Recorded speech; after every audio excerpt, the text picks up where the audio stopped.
I see artists them running advertisements, bragging like children about their achievements, and I'm like, come tell me about your achievements, and I'm gonna tell you how many years ago I did them. This is RuggedMan, Ruggedy Papa, the Okumulero of Nigerian rap music, Mr. Untouchable, and this is Factory 78 at the Factory. Don't go nowhere. This is where we manufacture entertainment. That's why it's the Factory. Peace.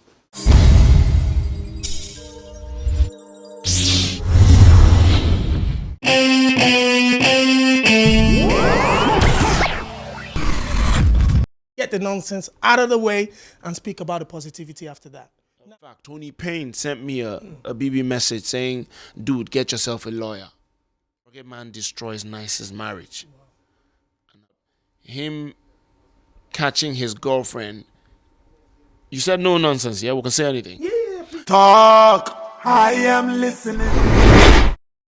This is FACTORY78 TV. I'm your host, Adeshokpe. On exclusive interviews, we've got another special guest in the studio today, an artist, label executive, clothing line owner, RuggedMan. How you doing, bro? That's me, Shark Boy Ice Prince, in a building. I'm good, bruv. I'm good. Oh, you see me saying bruv like some British boy. I'm good. Well, you're great. Yeah, I'm always great. You just come into the UK for the last couple of days. I know you're getting out in the next 2 days. The major reason you came out was a seminar, inspiration, be inspired. Tell us a little bit about that seminar and what your role was. It's a workshop. It's a seminar. It was tagged "Get Inspired" by a motivational speaker and ambassador for the youth, Dio Israel. You know, he's been doing it for a while. He's been doing it around Nigeria and stuff. And this was the first one in the UK, and actually came to speak, you know, and also perform. He wanted me to speak, just, you know, tell my story, you know, because of the way I started on my own, everything all the challenges I faced, and how I, you know, the whole battle, blah, blah, RuggedMan, you know, people trying to hold me down, but I still did my thing, and I'm still standing here, still, you know, doing. So he wanted me to, like, tell my story to the youths and kind of, like, use it to inspire them not to give up and all whatnot. Wow. Now, you spoke about the fact that you're still here. Yes, you are still here. You know, that's one of the reasons why we're very, very happy that you've given us the time to speak to you about your career, your music, the industry, basically. Now, 2010, we're just going to go right to it. FACTORY78 TV, this is how we do it. Get the nonsense out of the way and speak about the positivity after that. Okay. Now, 2010 has been an explosive year for RuggedMan in a lot of ways. First of all, you released your album Untouchable, which is out now, notjustok.com. Just go Google that, download that. It's still out there. We're going to talk about the album in itself. And second of all, the public spat between you and your one-time collaborator and friend, Nice. Now, not to really just drag you through the whole process again, I think I'd just like to speak to you about your part of the whole event. The first thing that caught a lot of people's eyes, especially mine, is the telephone conversation that was recorded. Now, to speak about that and tell you how big that story was and the telephone conversation, if you go on Not Just Okay, it's the most viewed news, you know, on that site. I know, till date. Exactly, till date. For anybody that doesn't know anything about that, it was basically a response to a speculative song on Nice's album that got people talking and tongues wagging. You decided to record that conversation. What was your thought? You know, why did you do that? Basically, I hosted StarQuest. StarQuest is a reality TV musical talent show. I hosted it first time 2009. I hosted 2010, and this is 2011. I'm hosting this year. Why I'm saying this is because I was actually in the house, you know, as the host with the contestants when I got a BB message, and a friend of mine said, in fact, Tony Payne sent me a BB message saying, dude, get yourself a lawyer. Wow. And I was like, okay, what do I do to you? Why do I need a lawyer? She was like, not you, stupid. She now sent me a picture of a magazine, some magazine in Nigeria, and what I saw on the front cover was RuggedMan destroys Nice's marriage. And I'm like, okay, from where to where? You know, then I sent someone to buy me the magazine, and apparently Nice did a song, Once Bitten, Twice Shy, and in the song he sang about him catching his girlfriend You said no nonsense. Yeah, we can say anything. Yeah, please, let's go. He said he's in the song. He sang about his girlfriend walking in on his girlfriend, giving his friend a blowjob. But that wasn't where he stopped. He also went ahead to sing that she was showing him her tattoos and stuff. And then the first thing I did was call Tony Payne. I'm like, babes, do you have a tattoo? She goes, no. I said, none at all. She says, no. I said, okay, no problem. Then I read through the magazine, and all they kept saying was, it's alleged that RuggedMan, it's alleged that Nice sang, it's alleged that it's RuggedMan Nice was talking about, it's alleged that people said, it's alleged that. So I called the editor of the magazine, and I'm like, okay, from what I've read, you didn't talk to Tony, you didn't talk to Nice, you didn't talk to RuggedMan. So why would you publish such a thing with such a headline? He was not like, I know, the thing is, it's alleged.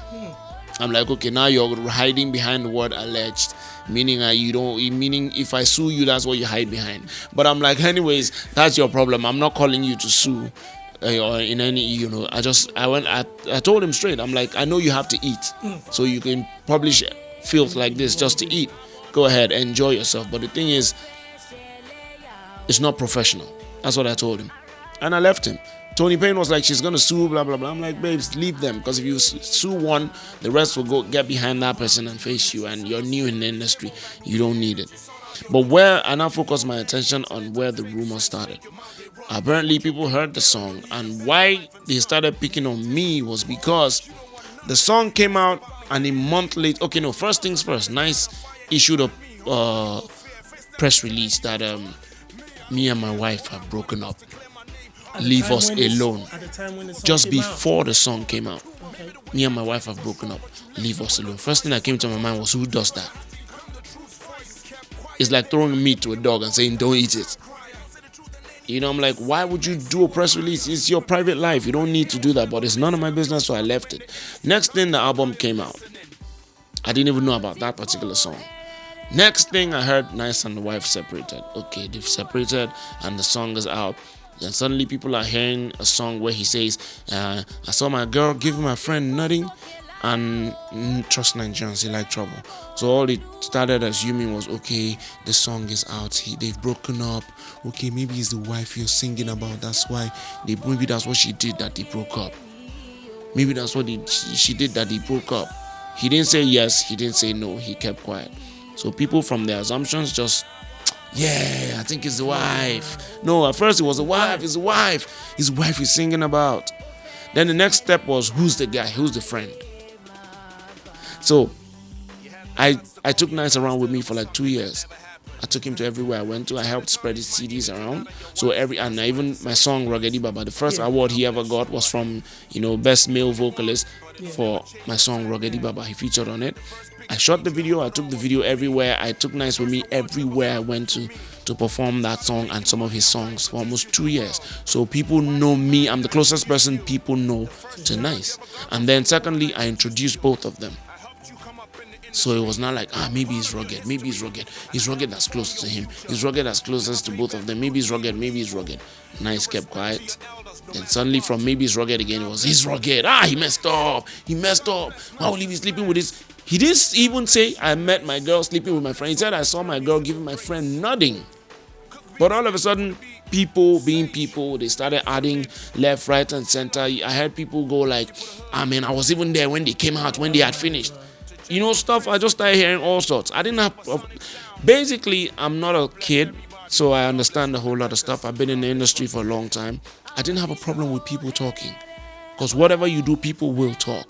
Go outside now and say, good evening, neighbors. Somebody probably probably curse you out for you just saying good evening. So it's expected. But my problem was, why was Nice keeping quiet?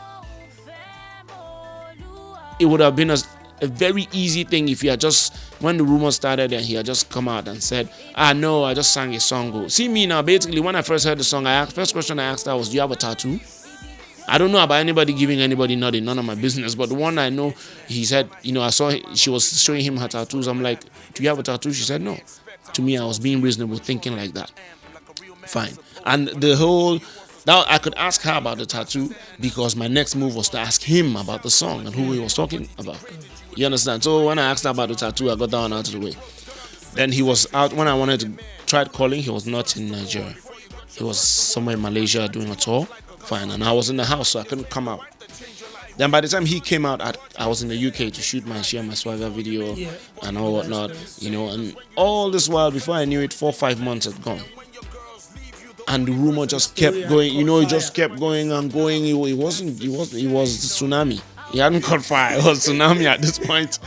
And then, but what question that kept going through my head was, why isn't I still keeping quiet? This is like 5 months going. Why is he keeping quiet? Why hasn't he said anything? This is his baby mama he's talking about. This is his friend that's done almost everything possible for him. Then I came back to Nigeria, and I thought to myself, since he has kept quiet for this long, he obviously has his reason for keeping quiet. And then he obviously doesn't want to clear this up. So I guess from watching too much detective movies, I decided to call him and record the conversation, just in case. And me being me, my just in case instinct was right. You know why? Because when I called him and I asked him about the song, that I told him people are talking about the song. I know you've heard the conversation. You've probably in this show, they might even play it for you. Because my conversation went platinum, man. Come on. It's not funny, but it's funny now to me anyways. I called him and I asked him, come, I'm hearing so much people are talking about your song, insinuating that it's about me, it's about your wife, what's up with that? It was not like, why would I be saying something like that? That of course is the press people talking. I said, no, it's not the press. It's your fans and my fans that are talking, that are assuming, and since nobody said yes or no, they've taken it and that's what's up. So what's going on? Were you actually singing about me? He said, of course not, that we know nothing like that happened. Nah, of course, nothing. He was straight up. If you listen to the conversation, he was like, of course, nothing like that ever happened between us, blah, blah. I'm like, okay, well, I know nothing happened. You know nothing happened. But just do me one favor. Let your publicist or someone just do a press release and just say, just clear it up once and for all and let it be over. And he goes, no. That he wasn't going to do that. So I'm like, okay, it's alright. In my head, I was like, why exactly wouldn't you want to clear the name of your baby mama, clear the name of your friend over something you just admitted to him never happened? Then he was on about he's too big for that. If it was 3 years ago, 4 years ago, it's something he would have done. But now he's too big, he's too busy. Then he went ahead to sound very, very funny that anybody should go ahead and clear your name anyhow you want to clear your name, do whatever you want to do and sell your music and make your money. So you'd rather tarnish the image of your friend and your baby mama just because you want to sell your music and make some money. If he was brought up that way, I wasn't brought up that way. That's why I did almost anything possible to clear my name from that. To me, that's filth. That's the kind of thing I don't want to be associated with such, because in Nigeria, once you're stigmatized with such, they never let it go. A couple of people told me, no, let it die a natural death. This one will not die a natural death. I want to bury it myself. I will pay for the wake keeping, pay for the coffin and bury it properly. You understand? And then the line cut and I just sat down for a few minutes. I was with some friends and I played the conversation for them and they were like, what's wrong with him? I'm like, I don't know. Later I got to find out, a couple of people said it to my hearing, that when his album came out, the traditional album, it wasn't doing too good in the market. But when that rumor started, people were now going to buy the album to hear the so-called song he said he caught Tony Payne giving RuggedMan a blowjob, which of course didn't happen. But bottom line is, it was helping his album sell. That's why he was keeping quiet. I'm like, oh, now me, you want to take say album now? Okay, that's like me giving you food and you want me to feed you, or you want me to put it in your mouth kind of thing. I'm like, okay. I waited a month. He still didn't say anything.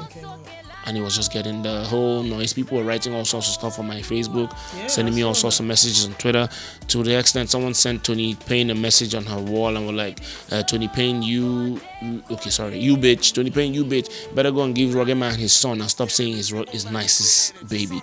Come on. And I'm like, what kind of human being, what kind of man will sit down and watch his wife get called all sorts of names over something you just admitted to me didn't happen?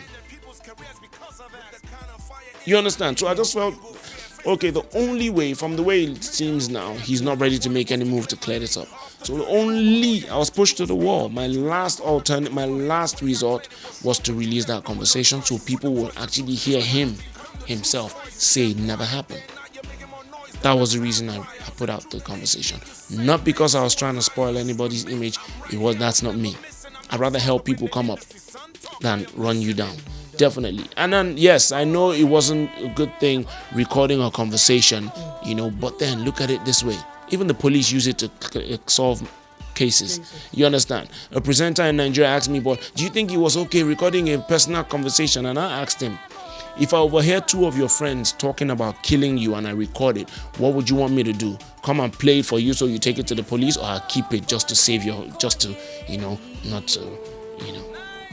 And he was not like, please bring it to.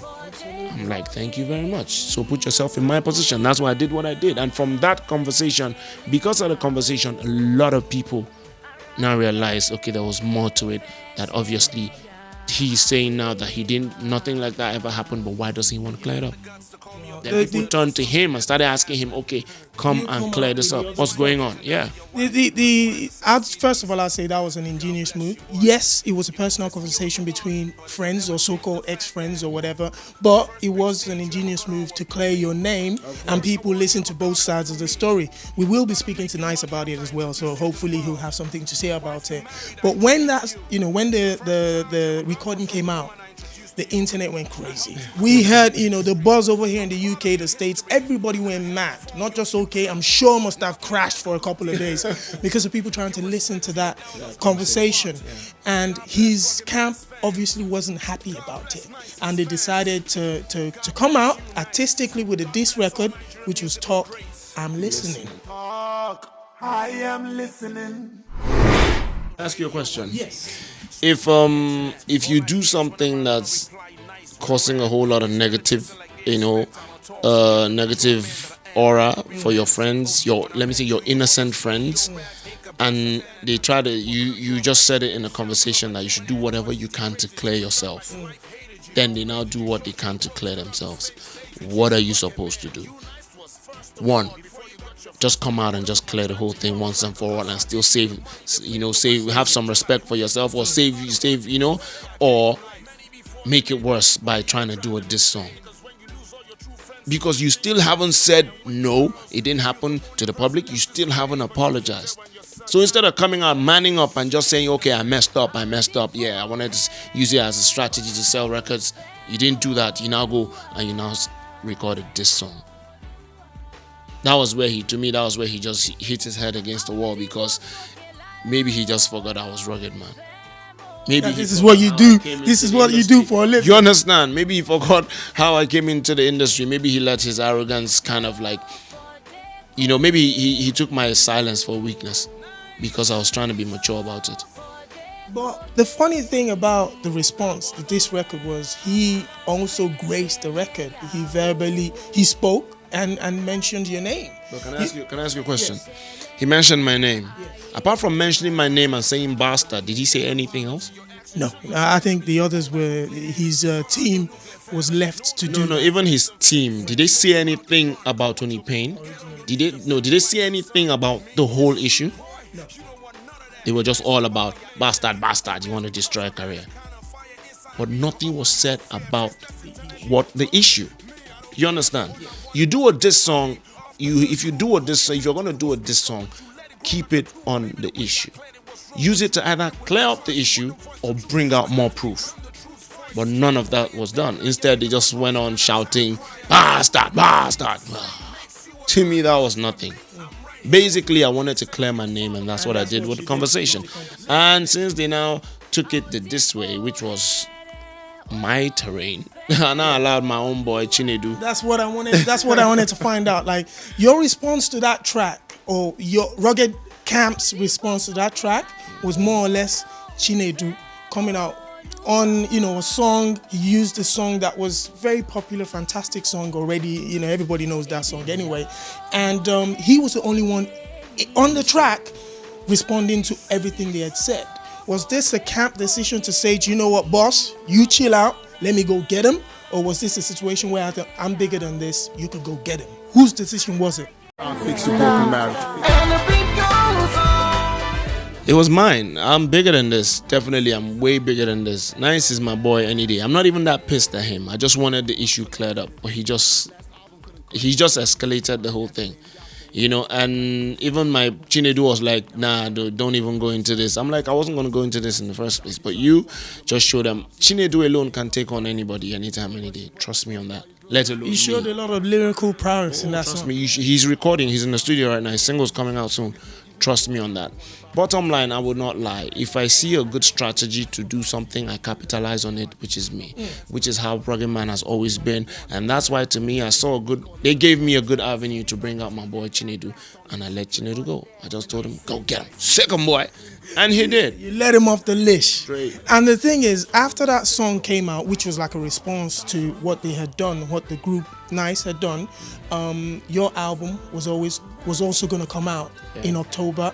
Your album came out, and then there was a track on that album which was A Word Is Good Is Enough. Now, why I wanted to talk about that song before we start talking about the album again, Untouchables out there, not just OK.com, Google it, download it, buy it, support the man.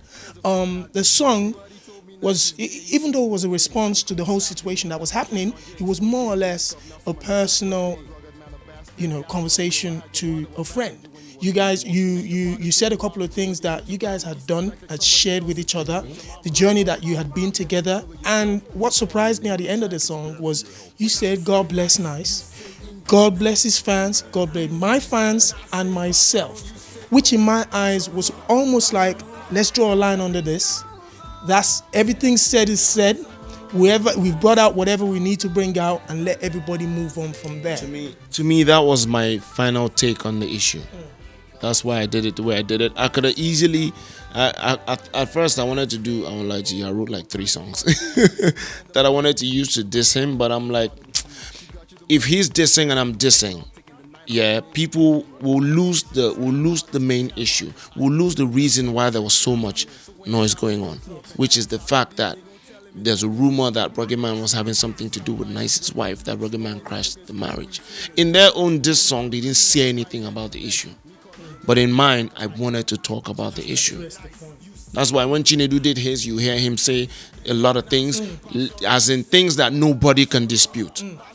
Then when I did the one I did, I spoke to him direct. I didn't want to diss him. I wanted to tell him, like, look, a lot of people expect me to diss you, but I won't diss you. I'd rather talk to you like the mature man that I am, like a real man is supposed to do. If I have a problem with you, I will come to you and I'll talk to you about it. I won't jump into the studio and start dissing. Like I asked somebody, I'm always joking with it, that if I walk into a room and I catch my wife or my girlfriend with someone, trust me, I won't jump into the studio. I'm jumping on the bed. Not to join them, but to break some bones. Trust me. Gonna get hurt. Of course. Yeah. That's what a man's supposed to do, not because... But in the UK, you can't do that because you arrest you. Even though you're the one being hurt, they will still arrest. But basically, I just took it that way and just... What I did was remind him of things we had done. Yes. How he was when I met him. Yes. How I carried him along. How I introduced him to his wife. I'm not saying I gave him a wife. Yes. I introduced them, at least the rest was theirs. Yes. I'm not saying I made him wealthy, yes, but at least I put him on a platform. I put him on a platform that people on his level at that point were not supposed to be on. I was RuggedMan when I met him. He was nobody. I won't say nobody, but he was not known. He wasn't a known artist. Yes. So every big show I went to, I took him with me, gave him his own minutes on stage, out of my own time. So many people don't do that, but I did. Not just for him, I've done it for so many people, but he's the only one that this negative thing came out of. If you know how many upcoming artists send me messages every day telling me, we hope that this issue with Nice will not make you stop helping people, I'm like, it won't. It's just something that happens. It's an occupational hazard. It happens. We're humans. You understand? But how you handle such things is what determines everything. Chinedu said the same thing to me, that he's not going to be like all those people. I said, no, don't worry. If I'm going to do stuff with you, I'm doing stuff with you because I can, not because I want. When I do stuff for people, I do it because I can do it, because God has put me in a position to do it, not because I want you to tell me thank you or you come back and give me money. No. There's so many people back in the days. If you see my album now, OJB didn't produce one track on this album, but I gave him a shout out in the album. Pop Play didn't produce, but I gave him a shout out. Mr. Cool didn't do anything, but I gave him a shout out. You know what? When I was coming up, OJB met me. He didn't know me from anywhere. He saw me in the studio. He liked my rap, and he just told me, I have a studio in Lyric Baja. Anytime you want to record, my studio is open for you. So till today, OJB, Jigga! Paul Play saw me. It was Paul Play that produced the track that OJB came and met me. You understand? So Paul Play anytime, any day. And Paul Play actually booked a session for me in one studio. Same thing Mr. Cool did. Mr. Cool paid for a session for me. So me, there's no way I'll be in that position to help somebody else coming up that I'll say, nah, pay me or something. Nah, that's not me. You understand? So I just did my song, A Word Is Enough for the Nice, because just to put a line, remind him of how we were, how we are. Remind him that, look, no matter how much money you're making today, there are people that have made more. There are people that will still make more. But it's not how much money you have, it's how much people you have around you. Right now, there's nobody around him except new people. From Jobless to Heidi Kabasa to Tufat, all of them, their relationships just very, very shaky, which is wrong. Another part that I just wanted to, so we could wrap this up and just let that go, is fans, fans around the world, we are fans of your music, Nice's music. You guys have done a lot in the industry that people are very proud of. The song that you made together was a massive hit. The first time I saw it, absolutely, was on TV here in the UK. So is there going to be a point where we would be, fans will be able to see a studio session with Nice and RuggedMan, or another stage performance with both of you sharing or gracing the stage? Everything is possible, trust me. Back then, nobody would have thought that Idris and RuggedMan would be able to do a song together. But we still came out, we still did Kuleyewo. You understand? But that's because we understood that what I did was not a personal thing, and we were both professionals, and we let it go. We understood each other. But in Nice's case, trust me, the only way that will happen to me, what he did or tried to do was something very, very personal and very, very sensitive and very, very serious. It's not just that I'm older than him in the industry. I'm also older than him in age, in real life. So that can happen anytime. We can record, we can do anything, but he needs to apologize, and he needs to let people know what's up. That's all. I have nothing against him, but he needs to apologize. Look, he sang the song "Respect is Reciprocal." See? Practice what you preach. That's FACTORY78 TV exclusive right there. We're with RuggedMan. We're pushing the nonsense out of the way. We let that go now. Let's talk about you, the artist, the mogul. Absolutely untouchable, the album that came out last year. First of all, personally, I want to talk about where you caught the artistic work, the artwork on the CD. I've got a CD myself. I'm so sorry I didn't bring it to the studio here. But we're going to show you the artwork on there. Whose inspiration was... Is the CD there? Absolutely. This is F78 TV. That's how we're doing it anywhere. Please, please, please. Let me get that. Check that out. The artwork is sick. It looks like a superhero from one of these movies. A friend of mine was like, it looks like some American sci-fi cover. Whose inspiration was it? Mine. No way. Yes, way. It was yours. It was mine. All my album covers, I try to be very artistic. One, I don't think just like a musician. I think like a CEO. I think like a mark, like a promoter. I think like how would I put it? Like someone that wants to publicize you. Yes. That's how I think. I'm like, in fact, I'm everything in one. Trust me. My first album had just my face. You know why? I'm new. They need to know me. They need to see my face. They need to know the face. Then the second album cover, Ruggedy Baba, had just me, and then I had like 4 muscular angels behind me. And you don't see their faces, you just see the silhouettes and you see the wings. So I had, to me, that showed that, look, I'm protected. You understand? Then this one, I wanted this one to portray the title, Untouchable. As you can see, I'm way above the whole city. I'm way above the city. I'm big. I'm above the city. I'm looking down at I'm looking down at the city. I have my wings. Yeah. That one's just showing you, one, I'm above the nonsense. I'm above the negativity. I'm way up there, and I can still help people. And with the wings, it shows that I'm a good guy. I'm not a bad guy. Forget the fact that it looks like a dark angel. No light, NEPA, take light outside. Some people are like, man, I should make it white. I said, nah. Put a bit of, let it be a bit mysterious. That's art. I put out this album cover. I put it on the net a week before the album came out, and a lot of people were like, even if not for anything, a guy said he will buy the album because of the cover. Absolutely. I'm gonna keep the cover. Trust me, because No, the you should see cover the was. poster. It's You should just see the poster, absolutely please. beautiful. The album is out now. It features a lot of big hitters in the industry. Same guy that designed Ruggedy Baba. Yeah. Okay, the same guy that does all my posters. He's the one that did this. His name is James Abinibi. You guys know you have to give. Absolutely. shout out. I wanted to they ask don't- as well. So he doesn't think, James. Yeah. It was my concept. You Just brought it to life. brought it out. He knows what to do. James. He built my website. The guy is just crazy. He's done a fantastic work. Now the album itself has got big hitters on it. Two-Face Idibia, MI, Ice Prince, Peter and Paul. P-Square. It's like the whole the industry just came out to support you in this album, and it shows a lot of respect that they have for RuggedMan, as well as the hip-hop music and music in general in Nigeria. Now, how difficult is it to make phone calls and say, hey guys, I need you to jump on a track, and everybody's like, I'm ready, let's go? It's not that difficult, really, because hey, I am RuggedMan. But the thing is, but I had to work according to their schedules. Trust me. Like MI had to record in his studio, and then he sent the data to me. But just so it didn't sound different, I went to his studio and recorded my part too.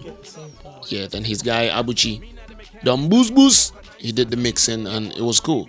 Two-Face actually had to record that part twice.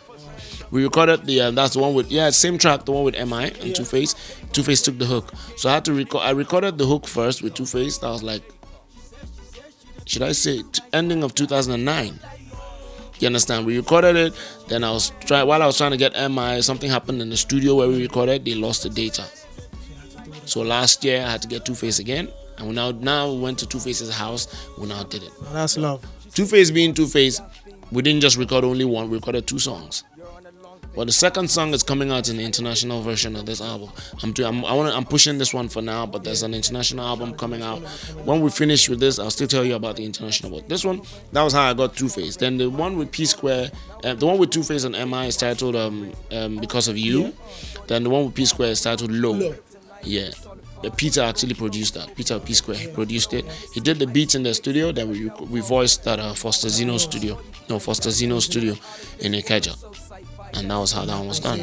Yep. Now, the album, like I said, go get it, not just OK.com, just download that. The artwork is ridiculous, the music is fantastic.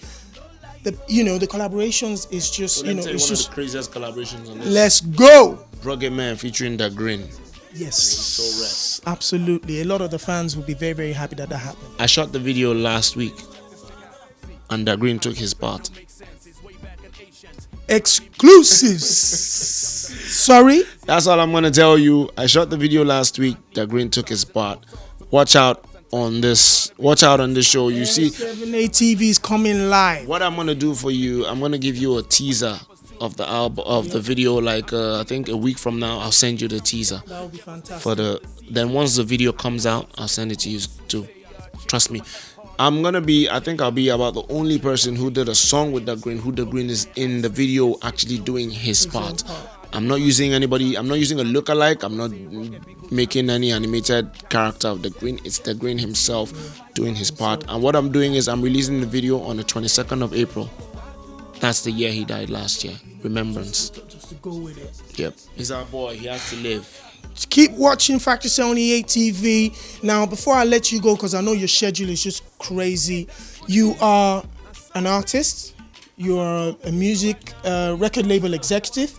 You own a clothing line. 20th September wear. You now are the presenter. You've done it before. The presenter of Star Quest. Talent, yeah. You're hosting a show. You have become a motivational speaker. How the hell do you do all this? Tell us, man. Education is needed. School is needed. Some people go into music because John is doing music. They see your cars, they see the house, go and make they see money. the glamour and the glitz. They forget the hard work. I tell people, if you see any artist that blows up today, the artist has been around, give or take, 5 years. You understand? So education. I studied political science, but music had always been there with me. So just as I was writing my final exams in the uni, while my first song was on radio, but people didn't know it was me. They heard the song. They were like, man, we like this song. I don't know. Man, who's this new guy? I was just there smiling. I was also going, yeah, I don't know. I was playing along with them, but they didn't know it was me. So when I left, it was until after I left uni that some of them realized when they saw my first videos. So anytime they see me, they're like, you, why'd you keep it from us? I'm like, yeah, I didn't want to be doing free shows in uni. Absolutely. So I'm just a should I say I'm a multi-talented human being, or I speak very well. And so first time, funny enough, I've been okay, imagine me going on a TV show in Lagos, MITV. Her name is Ebere. I go on her lunch show, with the way I played with everybody I practically took over from her. I just did that. No, the very first day I went, I practically ran the show. I was asking her questions, instead of her asking me questions. I said it was my show, and she was my guest, so we just had fun with it. She wanted me again 2 weeks later. I went, we still did the same. Then, funny enough, she was going on leave for a month. She was going to the States, and she calls me up that she wants me to come handle her show while she's away. I'm like, oh, okay. I'm like, okay, I went. It was 4 weeks, every day, like 3-4 times a week, I think. I went. First time they actually put someone from the station to be with me on set. First day, second day, third day, I went there and I was like, okay, where's the person they put? They said, no, don't worry, go on. Go on. And I took the show for a month. By the time she came back, she called me and said people were calling me to come back. They wanted me to come back. I said, no way, it's your show. Because I'm actually working on my own TV show right now. So I guess that was where it started from. Then the next thing, I had so many companies who call me and they'd be like, okay, we want you to be the MC at our event. BAT had their party. They wanted me to be like a hype man for the party. MTN did their Project Fame media launch. They wanted me. I did that 2 years back to back. Then the StarQuest thing came. And then you just went like that. You heard it right here first. RuggedMan, educate yourself. Education is the key. Yep. If you educate yourself, regardless of your talent or whatever, it will propel you to greatness. Yeah, like I said, it doesn't just stop at music. You can go from music. Yoruba says on Okon Waja, meaning not just one road lead to market. Yeah. If you go into music, once you become an artist, once you become known, you become an image, you become a brand. And if you become a brand, you can sell yourself in so many ways: music, videos, books, MCs, shows. It comes in different ways. Goes in different way. Untouchable, the album, just go get that, download that, whatever it is. Before, it's not just okay.com, it's go on and search iTunes, it it's and on just my buy that. Before I let you go, I follow you on Twitter, Inspirational, RuggedMan. Ruggedy Baba. I co-sign, absolutely inspirational. I saw you launch in Lagos. I saw you launch in Port Harcourt. I saw you launch in Abuja. When are we going to get our own launch here? Factory78.com. Okay. Tell me what's going on. Let me tell you, Factory78, Yeah. if you guys can make it happen, let's make it happen. Like I've been telling people, I even said it on Twitter, if any good promoter, any sincere promoter in the UK wants to handle my UK album release tour, come on, let's talk. I'm going to be doing the European one from June. Yeah. I'm going to Italy, Spain. I'm doing a whole lot of European states, cities. So nothing stops me from coming. My visa is still very, very valid. Don't worry, don't stress yourself. I have visa. That's it. This is F78 TV. It's been Ruggedy Baba, RuggedMan. Untouchable. Go download that. The album launch is definitely going to be happening in the UK. Factory78.com. Keep it locked. My brother, we wish you so much success with your album, your career. Thank you. Thank you for your time and hope to see you again very, very soon. No problem. Hopefully at the album release party, Let's go. UK. Yes, sir. I sprints away because we just killed it. We just committed murder, man, up on this one. So if you don't hear from us again, well, listen to our albums. Tight. Officer, take us away. We are ready.